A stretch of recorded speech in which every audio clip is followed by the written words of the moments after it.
Hello, chefs. This is Chef's PSA Podcast. I'm your host, André Natera. On today's episode, we're going to talk about the difference between best new and best old. Stay tuned.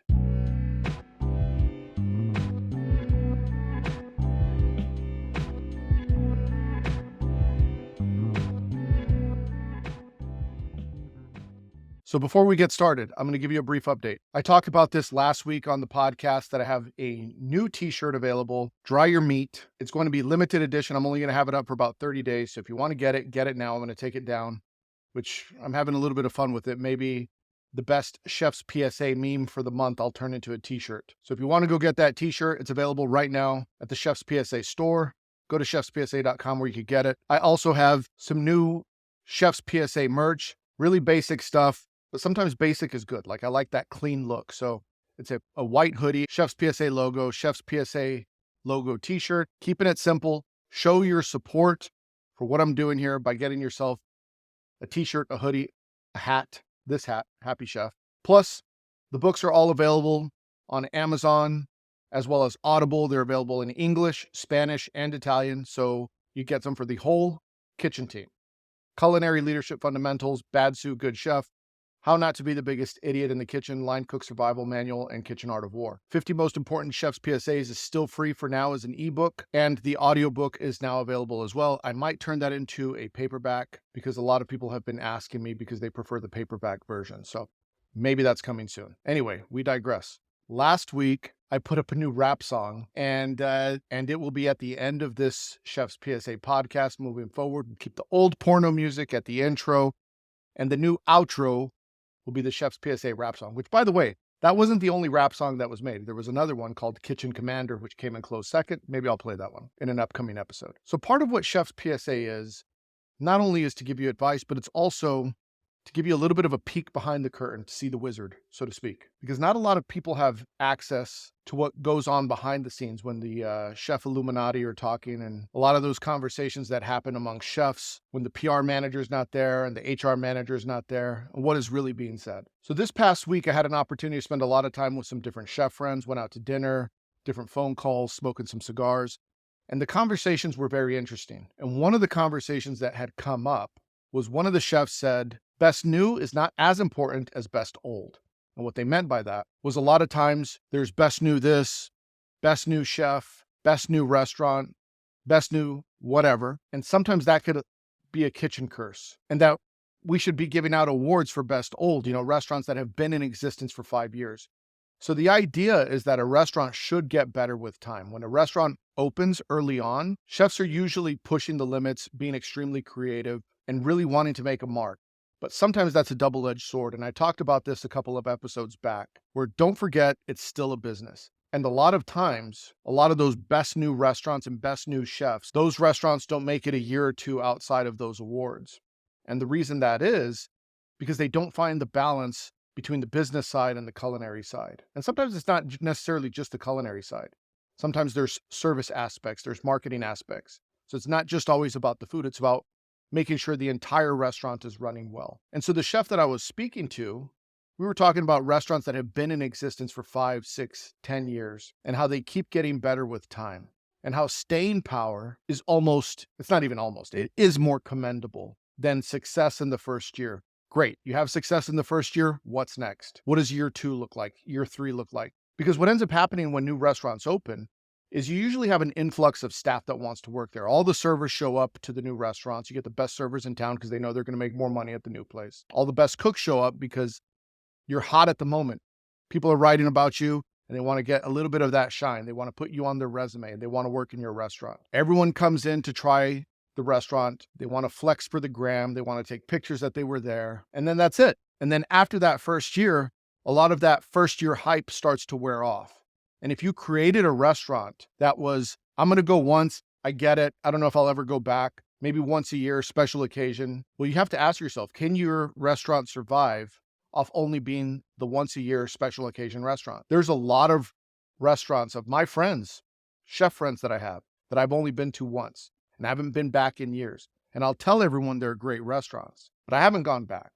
And I'm sure some of you listening will know exactly what I'm talking about. You go to a restaurant, you love it, you tell everyone how great it is, but you don't go there every week. because it's not necessarily the type of food that you want to eat every day. Now, the restaurant that's been around for 5 or 6 years, they've probably figured something out. They probably have a good balance of the fastball down the middle, the crowd favorites, along with dishes that keep their name in the headlines. People still want to keep coming in to try some of the new stuff because they have new things going on, but people could come in and know that, hey, my favorite dish is still on the menu. It's like those music stars. They always sing the greatest hits, and everyone wants them to play their new shit, but they gotta play the greatest hits because that's what people come for. The Rolling Stone Satisfaction is the example that gets used often. Now, during one of these conversations that I had, I was talking to another friend whose restaurant is really struggling. Now, they live in another city where they built their restaurant in a suburban neighborhood, and they have incredible food, but it doesn't feed the neighborhood. And everyone came early on at the beginning to check it out. But as time went on, their food was so avant-garde that they lost the local clientele. So the neighborhood doesn't come to the restaurant. People drive there for the special occasion, but it went from being one of the hottest restaurants to no longer being relevant. And that restaurant struggles financially, and they're thinking about, what do we do? Do we have to pivot? Do we introduce brunch, which is like, don't introduce brunch.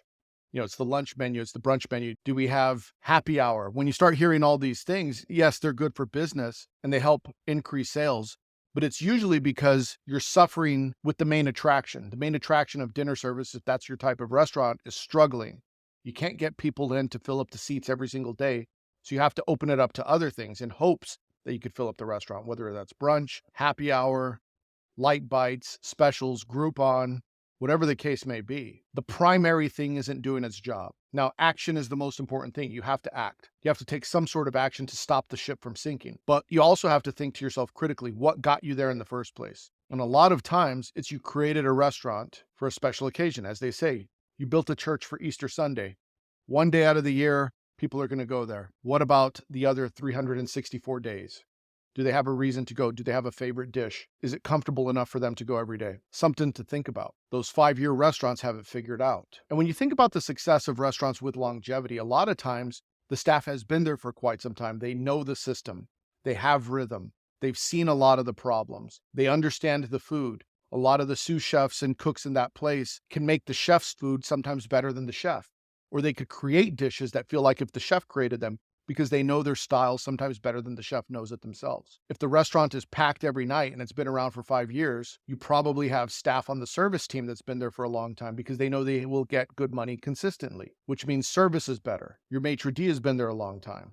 You have regulars that come in, and those regulars are golden. You need to make sure that you treat your regulars very well, because they are supporting your business and they don't have to. They could go eat somewhere else whenever they want. So when we go back and we look at some of these awards, whether it's the best new restaurant, best new chef, the idea of long-standing, or as my friend said, the best old chef or the best old restaurant sometimes might be more important.